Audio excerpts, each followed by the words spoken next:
As we continue with the study of the life of Elijah, we want to look at now another kind of supernatural miracle he needed.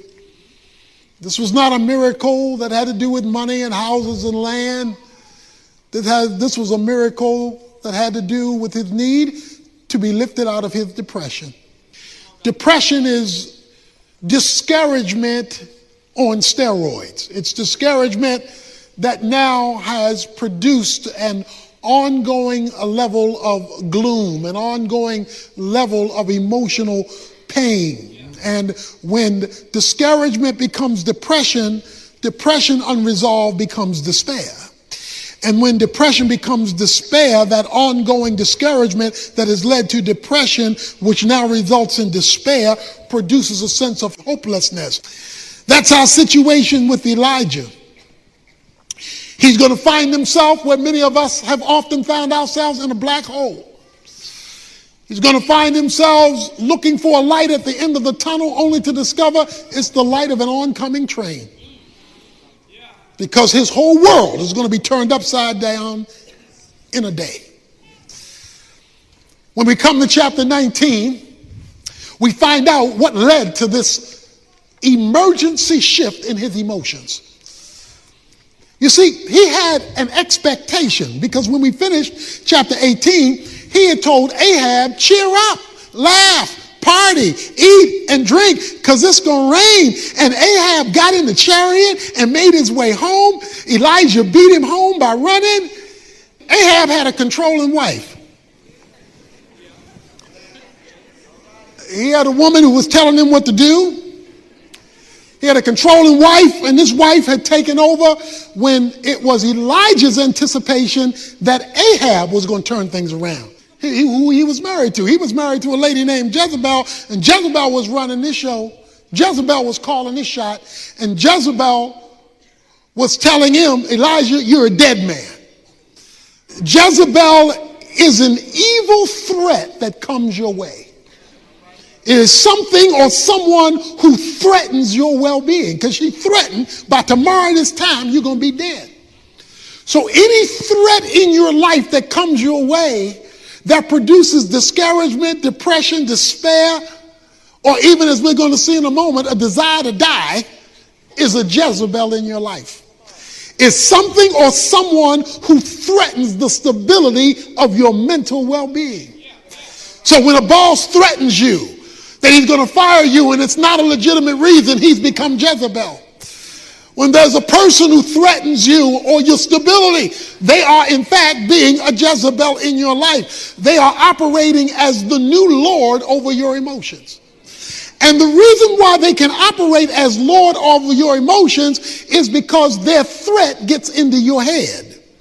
And when their threat gets into your thought affects your feelings. You see, we are made up of three parts. We're made up of body, our physical being. We're made up of soul. Psychology is soul, the study of the soul. So we're made up of a personhood, and then we're made up spiritually. What you have to understand is all three of these are interconnected and interrelated. So as you'll see in a moment, if you feel bad physically, it affects how you're going to think psychologically, which may affect also how you function spiritually. Or if you're down spiritually, that may affect your ability to function physically or your ability to be able to reason psychologically. Or if you're off psychologically, it can make you want to go to bed physically and make you not want to deal with something spiritually. Because all three are interconnected and all three affect the other two. So it is understanding how these three connect with each other, and all three are in this story, that you will understand how to deal with that which controls the mind.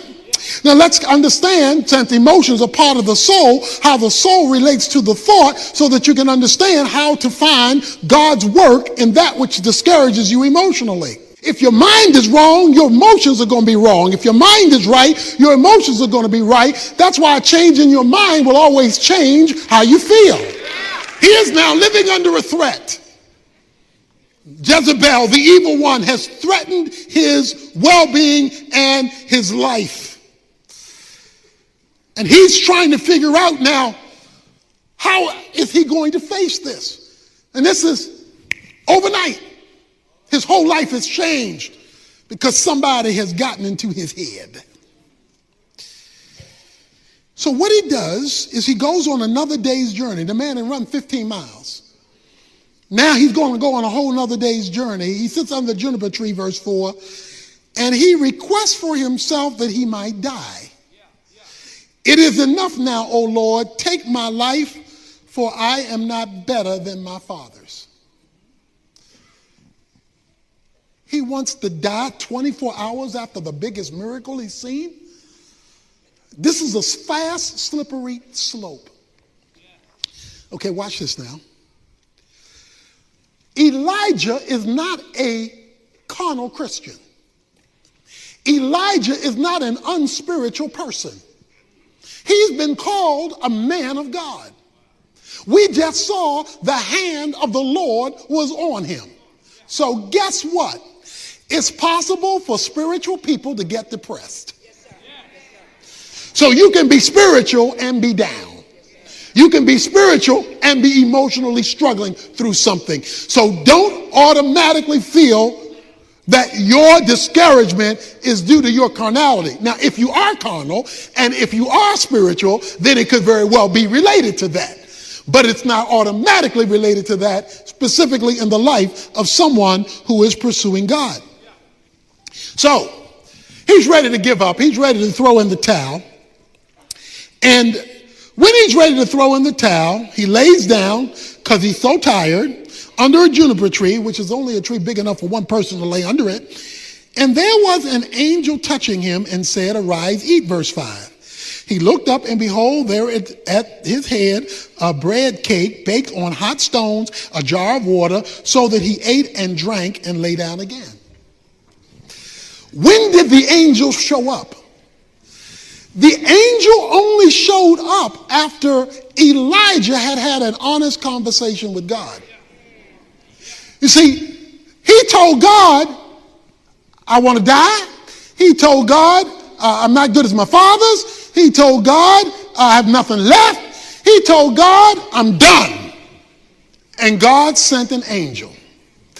But he still wants the real thing because he knows what you're going through. The scripture says he knows we're of flesh. So Elijah comes and he bears his soul to God. Because look, when you're ready to die, there ain't no time to be cute.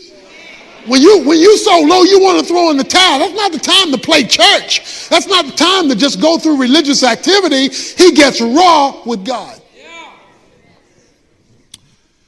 Second thing I want you to notice is how God addressed him. The first need he addressed was his physical need. Because one of the causes of discouragement, depression, and despair is physical. If you're hungry, James says you don't need just a prayer meeting. You need somebody to make you a ham sandwich when you're hungry, because there is a physical reality going on. So it is quite legitimate to examine whether there are physical causes to your emotional struggles and to have those physical causes addressed. Now, God addressed it supernaturally because he sent an angel. But let me tell you about angels.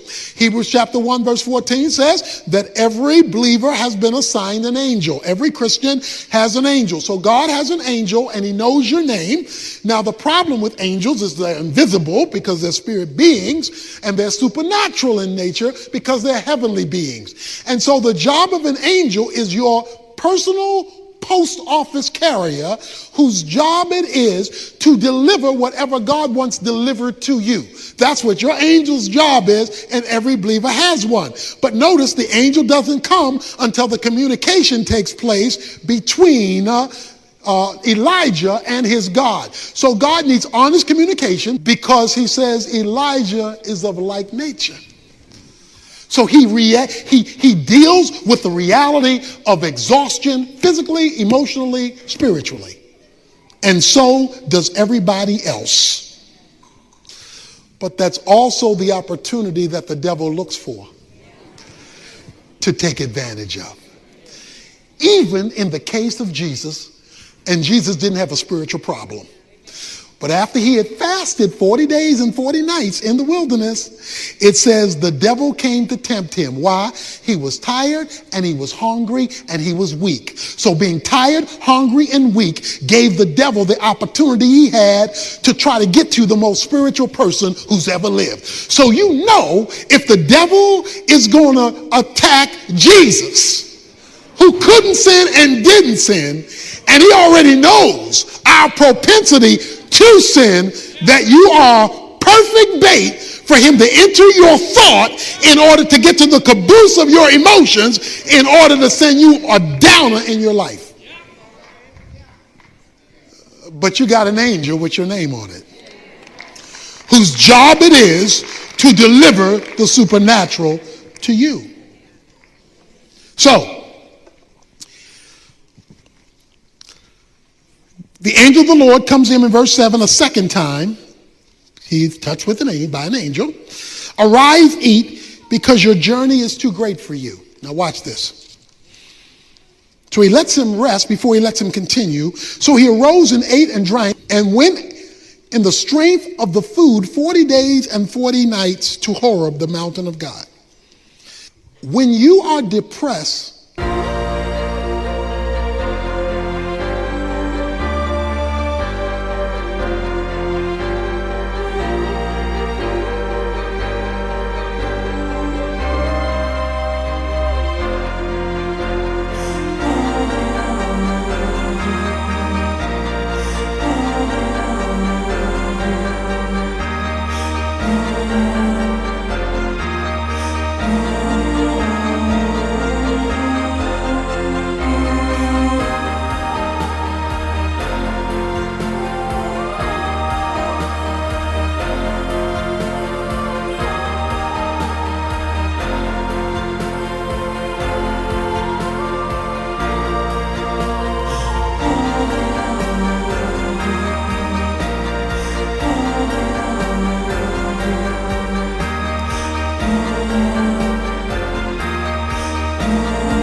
many times the last place you want to go is to the mountain of God. The mountain of God means to go in God's presence. That's the last place you want to go. But that's the first place God wants you to run to. He wants you to run to his presence and bring your depression with you. Bring your discouragement with you. He'll give you enough to get to the mountain, to get to his presence. So he calls him into his presence. Now it gets really interesting. Now there are a number of issues going on here. He asked him, then it came to a cave, lodged there, verse 9, and behold, the word of the Lord came to him and said, what are you doing here, Elijah? Now, God doesn't have to ask, why are you here? Because he doesn't know. Because he knows why you're here. He knows that you've been frustrated. In fact, he just fed you. But he asked him, why are you here? The reason God asked him, why are you here, is not for God to get information. The reason he asked, why are you here, is for him to fully express what he's dealing with. So what are you dealing with, Elijah? And here's what Elijah says. Elijah says, I have been very zealous for the Lord, for the God of hosts, for the sons of Israel have forsaken your covenant, torn down your altars, killed your prophets with the sword, and I alone am left, and they seek my life to take it away. Okay, so let's discuss why he's here. Why are you in this situation? Why are you so depressed? Okay, you ask me, God, I'm going to tell you. I committed myself to you. I dedicated myself to you. All them other people are unspiritual. They didn't keep your covenants. They were worshiping those idols. And I'm all here by myself. He has adopted a victim's mentality. A victim's mentality is a mindset that you adopt because of negative circumstances that says, I'm where I am because everybody else is where they are. I'm here by myself because none of them are agreeing with you, and that's put me out here by myself, and you got me out here by myself. That's a victim's mentality. Now, you can be a victim, but you are to never adopt a victim's mentality where everybody else is responsible for where you are. A victim's mentality is because of them, I'm here. And as long as you have that kind of mentality, you'll always be there. You may be a victim, but you are to never adopt the victim's mentality, because then that allows you to put off being responsible to make the change you should make because they're not making the change they should make. He was just victorious with these people. He was just victorious with them making a renewed commitment. But because he was psychologically damaged, he developed a victim's mentality. Now, please don't misunderstand me. You may be a victim. It may be unfair. It may not be right. It may be evil. So you may be a victim, but that's different than adopting the mindset of a victim. And too many of us socially and economically, and in this case spiritually, have become victims of the devil. If it wasn't for the devil, I wouldn't be here. Well, guess what? He ain't changing. Okay? If it wasn't for them sinners, I wouldn't be stuck here. They're not changing. If it wasn't for this situation, I wouldn't be here. Okay, that may be true, but they may never change. So what are you going to do? So come, tell me why you're here, but don't expect me to just pat you on the back and feel sorry for you, because the thing that brought you here may never change. And many of us block the supernatural because we become comfortable as victims. Many of us have gotten stuck in our station in life. This is a racial issue, it's a social issue, it's a class issue, and in this case, most importantly, it's a spiritual issue. Elijah was wrong. He says, I'm a victim and I'm...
Okay, so God says,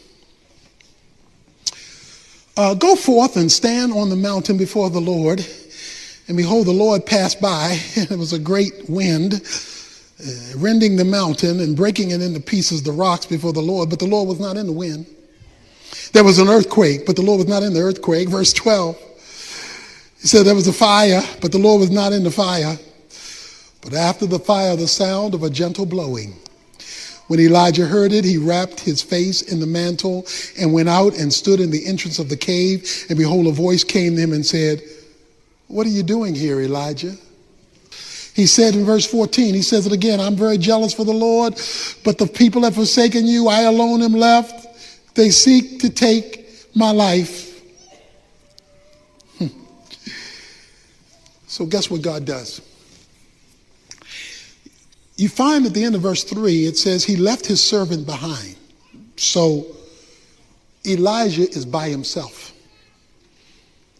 Because depression gets worse if there's nobody in your life to change your thinking. See, if you're feeling sorry for yourself and you're talking to yourself, that's a bad conversation for yourself.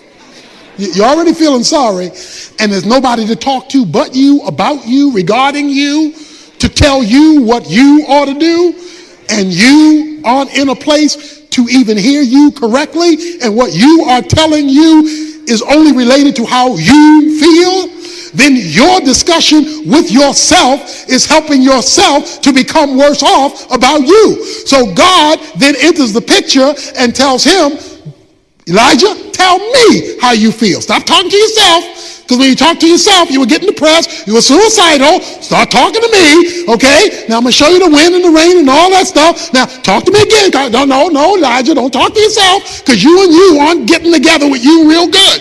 God has to clarify. Verse 18, "Yet I will leave 7,000 in Israel, all the knees that have not bowed to Baal, and every mouth that has not kissed him." Now, what's his complaint? I'm the only one. God says, there's 7,000 folk like you out there. It's just you are so psychologically bent right now, all you see is you. I got 7,000 people you don't even know about who have the same faith, same commitment, same loyalty that you have. So you are wanting to die off of misinformation. You don't have the right information. And so what did God's presence in his counseling session do? Give him new data. And then God closes by doing one other thing for him. And it's a very important thing. In verses 19 through 21, he runs into a man named Elisha. The end of verse 19 says, "And Elisha passed over to him and threw his mantle on him. He left the oxen and ran after Elijah," Elisha does, "and please let me kiss my father and my mother, then I will follow you. And he said to him, go back again, for what have I done to you?" So he returned from following him, took the pair of oxen, sacrificed them, boiled their flesh with the implements of oxen, and gave it to the people, and they ate. Then he arose and followed Elijah and ministered to him. Because sometime when you're discouraged, you need somebody with flesh and blood. Sometimes talking to God, he's a spirit out there. He's real, but he's a spirit out there. So guess what God did? God gave him a friend. God said, look, I'm going to bring somebody in your life who is going to minister to you. Because right now, your ministry has been depleted. And your get up and go is not there. So guess what? Now that I have been counseling with you and you brought me into the equation of your victim's mentality, I got somebody I have already set up to bring into your life to minister, to encourage, to lift you up, and to bring you out of your depression. God has an angel for you. He's got a person for you. He has himself for you. He gave Elijah all three of those to give him a supernatural experience to lift him out of his depression. And one of the reasons that the church exists is to have people available in your life when you are down who can embrace you, minister to you, lift you up, and he can use you to do the same thing for somebody else. Because when we are depressed, we need another perspective. That doesn't deny the reality of how we feel. But what it does is it doesn't let you live there. Some of us are being destroyed by Satan. You need somebody who can whisper about the power of God in your life. Somebody is being intimidated by Jezebel, and you need to know from somebody who can see outside of you that greater is he that is in you than Jezebel who is threatening you. You need to be lifted out of your discouragement through honesty with God, through taking care of yourself physically in order to get the rest you need or the help you need, and to have somebody in your life who loves you enough and God enough to hook the two together.